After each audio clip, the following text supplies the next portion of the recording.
જય શ્રી કૃષ્ણ. હું સ્નેહા મારી પેલી રસોઈમાં તમારું સ્વાગત કરું છું.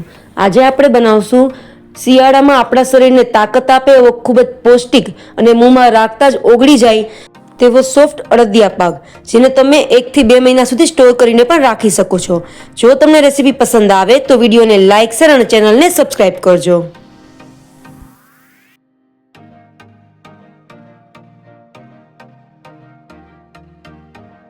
સૌથી પહેલા આપણે એક મોટું વાસણ લેશું. હવે આપણે આમાં 2 કપ અડદનો લોટ લેશું. આપણે અહીં થોડો કરકરો અડદનો લોટ યુઝ કરવાનો છે. હવે આપણે આમાં 2 ટેબલસ્પૂન ગરમ દૂધ નાખશું. સાથે 2 ટેબલસ્પૂન ગરમ ઘી નાખશું.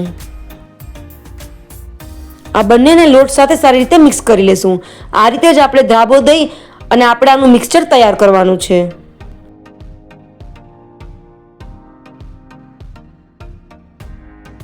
આ સ્ટેપ આપણે બિલકુલ પણ સ્કીપ નથી કરવાનો. જો આપણે આ ધાબો દઈ અને અડદિયા પાક બનાવશું તો આપણો અડદિયા પાક છે તે ખૂબ જ દાણેદાર બનશે. ઘી અને દૂધ બંને લોટમાં સરસ રીતે મિક્સ થઈ ગયું છે અને આપણે આ મુઠ્ઠી બનાવીએ તો એની મુઠ્ઠી બને છે. તો આ રીતનો જ આપણે લોટ બનાવીને તૈયાર કરવાનો છે. હવે આપણે આ લોટને હાથ વડે સારી રીતે પ્રેસ કરી લેશું.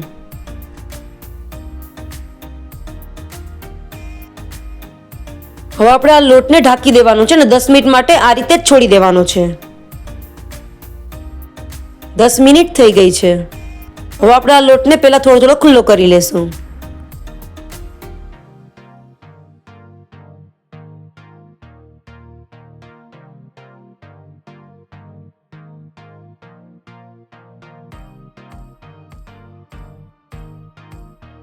હવે આપણે આ લોટને ચાળવાનો છે. લોટ ચાળવા માટે આપણે અહીં આ ચોખા ચાળીએ તે ચાયણાનો યુઝ કરવાનો છે.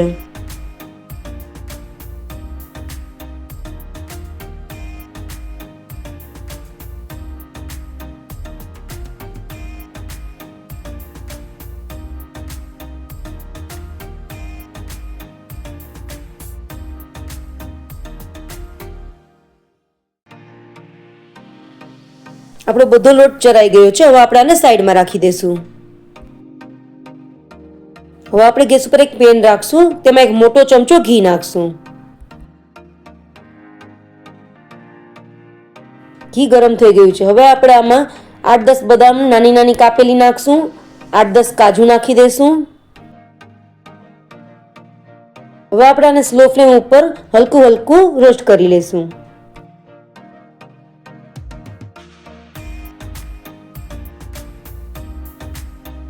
આ રીતે ડ્રાયફ્રૂટને રોસ્ટ કરીને લેશું તો અડદિયા પાકમાં ડ્રાયફ્રૂટનો ટેસ્ટ છે તે ખૂબ જ ક્રન્ચી અને નટી આવશે. ડ્રાયફ્રૂટ સરસ રોસ્ટ થઈ ગયા છે. હવે આપણે એને એક પ્લેટમાં કાઢી લેશું.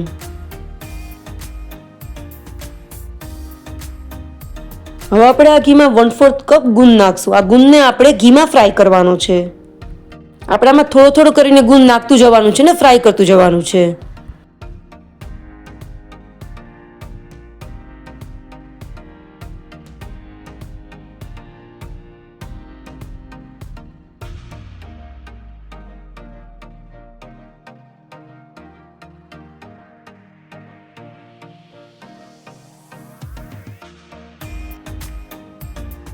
ગુંદ સરસ ફૂલી અને ક્રિસ્પી થઈ ગયો છે અને ફ્રાય થઈ ગયો છે. તો આપણે આને એક પ્લેટમાં કાઢી લેશું ને આ રીતે જ બધો ગુંદ તરીને તૈયાર કરી લેશું.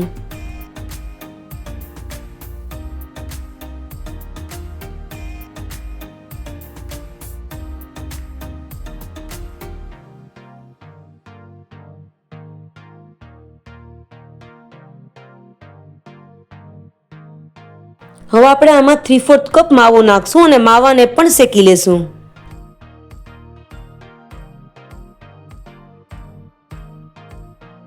માવો શેકતી વખતે આપણે ગેસની ફ્લેમ સ્લો રાખવાની છે. આપણે માવાને આ રીતે શેકીને જ લેવાનો છે, જેને કારણે અડદિયા પાક છે તે લાંબો સમય સુધી ખરાબ નહીં થાય.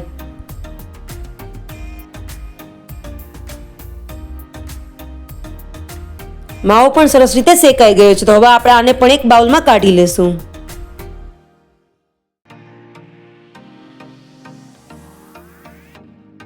હવે મેં અહીં એ જ પેનને ટીશ્યુ પેપરથી સાફ કરી લીધું છે અને હવે આપણે આમાં 2 કપ ઘી નાખી દઈશું. એટલે કે આપણે જેટલો અડદનો લોટ લીધો હોય સામે તેટલું જ આપણે ઘી લેવાનું છે.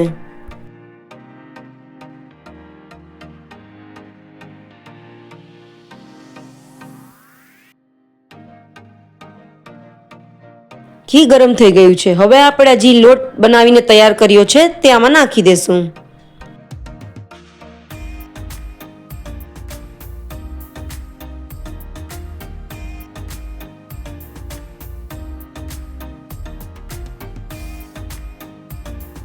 હવે આપણે ગેસની ફ્લેમ સ્લો કરી નાખવાની છે અને આ લોટને શેકી લેવાનો છે.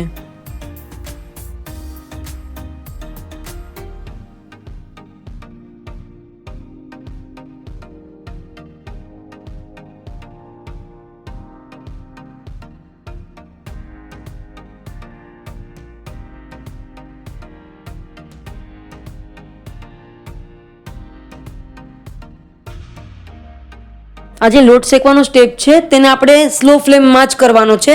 જો આપણે તેને ફાસ્ટ રાખશું તેનો કલર તો ચેન્જ થઈ જશે પણ તે કાચો રહેશે અને ખાતી સમયે તે દાંતમાં ચીપકશે.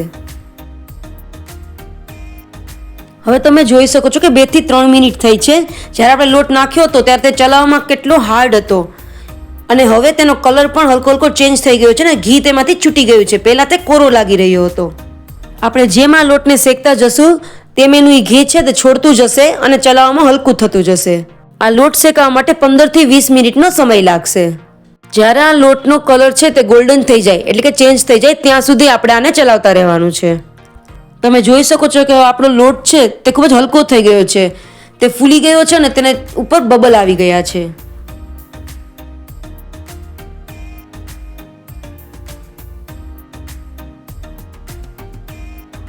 વીસ મિનિટ થઈ ગઈ છે અને આપણો લોટ છે તે સરસ શેકાઈ ગયો છે. તેનો કલર પણ બદલી ગયો છે ને તમે જોઈ શકો છો તેમાં લાલ લાલ દાણા આવી ગયા છે. તો આ રીતનો જ આપણે લોટ શેકીને તૈયાર કરવાનો છે. હવે આપણે ગેસની ફ્લેમ બંધ કરી દેશું. હવે આપણે એક મિક્સીનો જાર લેશું. તેમાં આપણે તળેલો ગુંદ છે તે નાખી દેશું. હવે આપણે આને પલ્સ મોડ ઉપર દરદરું પીસી લેવાનું છે. ગુંદ સરસ દરદરો પીસીને તૈયાર થઈ ગયો છે. હવે આપણે શેકેલા લોટમાં જે આપણે રોસ્ટ કરીને ડ્રાયફ્રૂટ રાખ્યા છે તે નાખી દેશું. શેકેલો માવો નાખી દેશું. સાથે જ પીસેલો ગુંદ નાખી દેશું. હવે આપણે આમાં 1 ટીસ્પૂન અડદિયાનો મસાલો નાખશું. આ મસાલો બજારમાં ખૂબ જ સહેલાઈથી મળી જાય છે. સાથે જ 1 ટીસ્પૂન સૂંઠનો પાવડર નાખશું. જો તમારે અડદિયાનો મસાલો ન નાખવો હોય તો તમે ફક્ત સૂંઠના પાવડરનો યુઝ પણ કરી શકો છો. આ બધાને સારી રીતે મિક્સ કરી લેશું.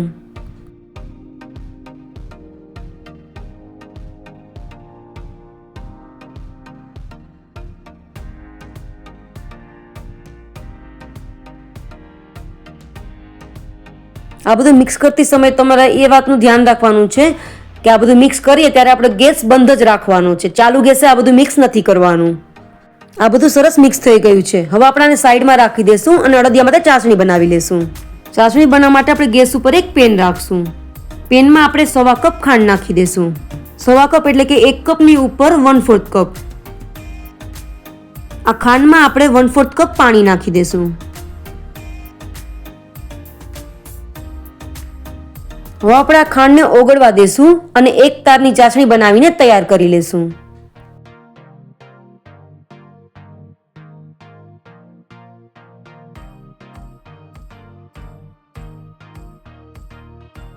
ચાસણી સરસ ઘાટી થઈ ગઈ છે તો હવે આપણે આને ચેક કરી લઈએ.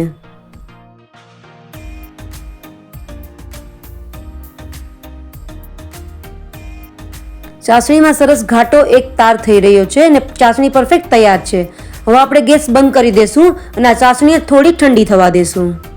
આપણે આ ગરમા ગરમ ચાસણીને સીધી અડદિયાના મિક્સરમાં નથી નાખવાની, નહીંતર આપણે અડદિયા છે તે કડક બનશે. તેથી આપણે ચાસણીને 1 મિનિટ માટે ઠંડી થવા દેવાની છે અને પછી જ અડદિયાના મિક્સરમાં નાખવાની છે. હવે આપણે અડદિયાના મિક્સરમાં થોડી થોડી કરીને ચાસણી નાખતા જશું અને મિક્સ કરતા જશું.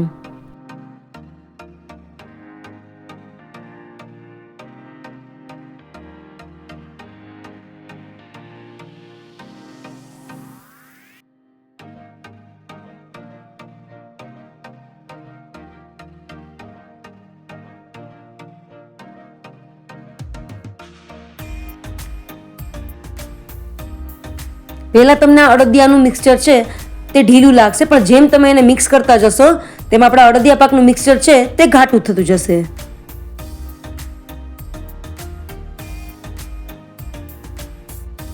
હવે આપણા અડદિયા પાકનું પરફેક્ટ મિક્સચર બનીને તૈયાર છે. હવે મેં અહીં એક મોટી પ્લેટ લીધી છે, તેને મેં ઘીથી ગ્રીસ કરી લીધી છે. હવે આપણે આમાં જે અડદિયા પાકનું મિક્સચર તૈયાર કર્યું છે તે નાખી દેશું.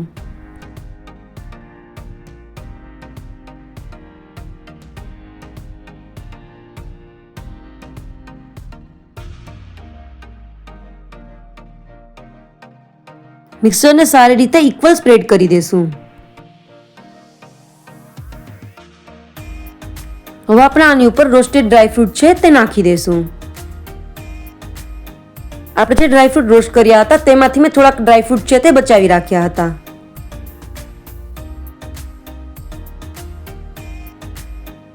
સાથે જ થોડી પિસ્તાની કતરણ પણ નાખી દેશું.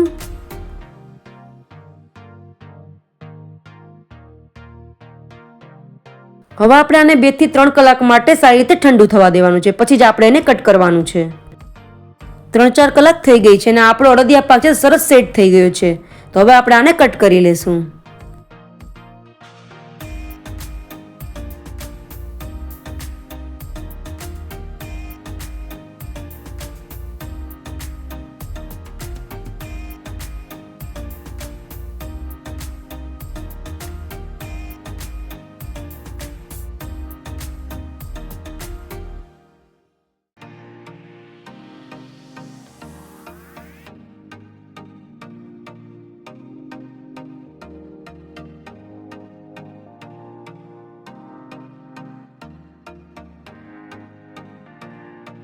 તો તૈયાર છે આપણો ખૂબ જ સ્વાદિષ્ટ હલવાઈ સ્ટાઇલ મોઢામાં રાખતા જ પીગળી જાય તેવો સોફ્ટ અડદિયા પાક.